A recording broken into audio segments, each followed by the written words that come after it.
We are at the rooftop of this three-story building because we are going to install or fix these 4 pieces of lightning arrestor. So we are going to put each corner, 4 corner, 1 piece of lightning arrestor. Okay, and we are at the canopy of this 3-story building. And we have installed this lightning arrestor. Okay, as you can see here, this is our earthing wire, bare earthing wire that goes down to the ground, which will be connected to the grounding wire.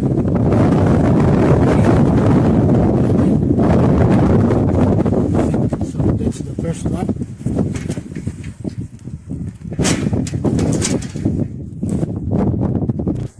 and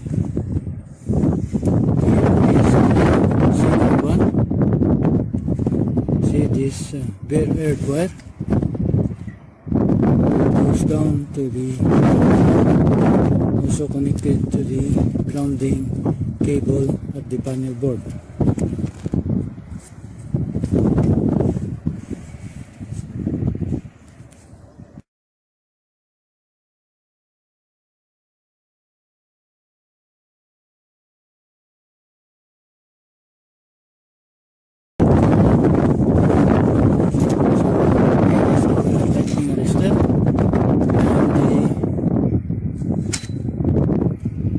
Bare earth cable is also connected to the ground floor main panel board.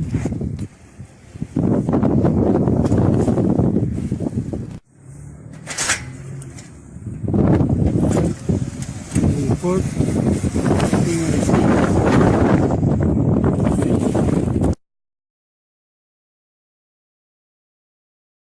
So here is our earthing cable, which also goes down to the ground floor, connected to the main panel board.